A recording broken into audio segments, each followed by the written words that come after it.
Election से 15 दिन पहले डॉक्टर फारूक सत्तार और हाफिज़ नईम से मेरी मुलाकात हुई और ये शर्फ मुझे हासिल हुआ आर्ट्स काउंसिल में मज़हर अब्बास की लिखी किताब सिलेक्टर से सिलेक्टेड तक की रौनमाई में।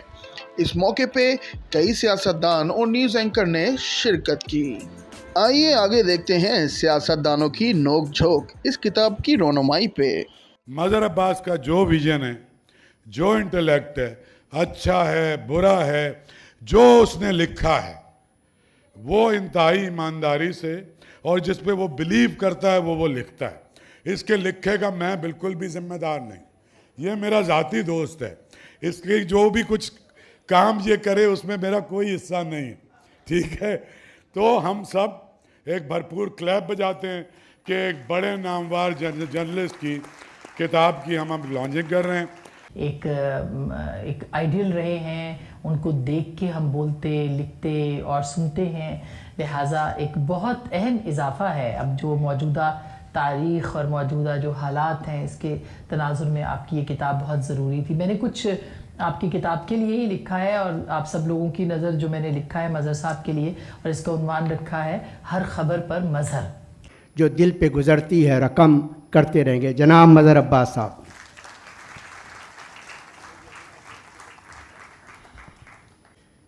कि मुझे उम्मीद नहीं थी कि किसी किताब की लॉन्चिंग में हॉल भरा भी रह सकता है।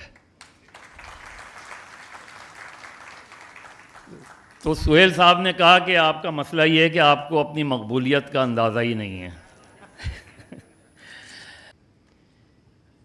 कि आज़ादी जमहूरियत आज़ादी सहाफ़त के बग़ैर मुमकिन नहीं है। तो जिस मुल्क में आज तक जमहूरियत नहीं आई हो उस मुल्क में आज़ादी सहाफ़त कैसे आ सकती है।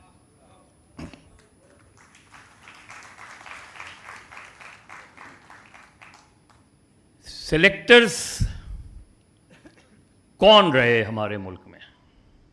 शिकवा ज़ाहिर है उनसे है जो मार्शल लॉ लगाते हैं, और उनसे है कि वो इमरजेंसीज़ लगाते हैं, उनसे है कि जो डिक्टेटर बनकर तमाम लोगों की जो इख्तियार है उसको सल्ब कर लेते हैं।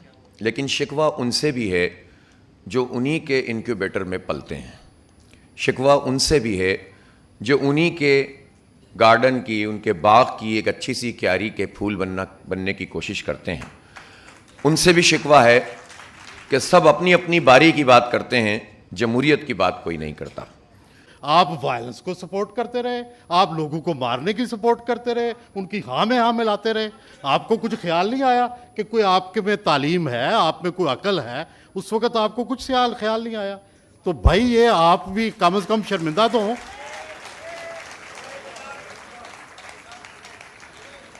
इंसाफ का और एहतसाब का तोहफा दिया गया था, तो भाई उसके बाद सबसे पहला जो सदका दिया गया वो एक ऐसी एमक्यूएम बनाने का दिया गया कि जो आगे के सिलेक्टेड के साथ चल सके।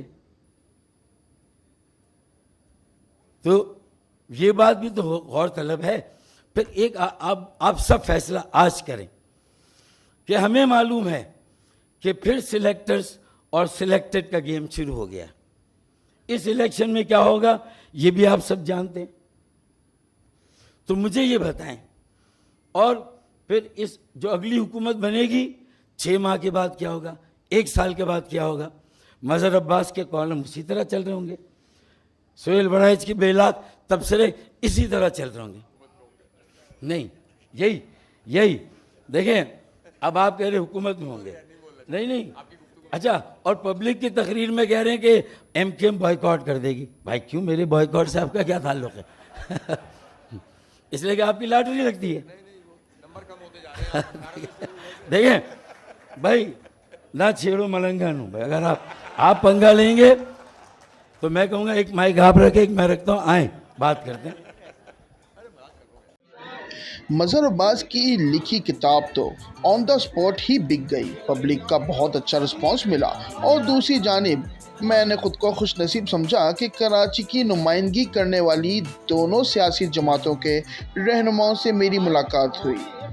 ऑल क्रेडिट गोज़ टू सूबाई वज़ीर सकाफ़त और president arts council of Pakistan Ahmad Shah साहब। तो ये मैं हूँ डॉक्टर फारूक सत्तार के साथ। जिनके साथ मेरी कुछ बातें भी हुई और बड़े ज़बरदस्त अंदाज से पिक्चर भी खींची गई। और फिर दूसरी जानिब आप देख रहे हैं कि ये रहे हाफिज़ नईम साहब, और जब मैंने इनसे मुलाकात की तो मुझे बहुत अच्छा रिस्पांस मिला। देखते हैं कि अब की बार इलेक्शन में कौन जीतता है। सिंहासन पे कौन, सिंहासन पे कौन, यही इस किताब की असली हकीकत है। और आपने देखा कि किस तरह डॉक्टर फारूक सत्तार और हाफिज़ नईम के दरमियान नोक-झोंक हुई। सिलेक्टेड से सिलेक्टेड तक मज़हर अब्बास की ये किताब इलेक्शन में वाकई चार चांद लगा रही है और पढ़ने में भी बड़े मज़े की है। आप भी पढ़िए।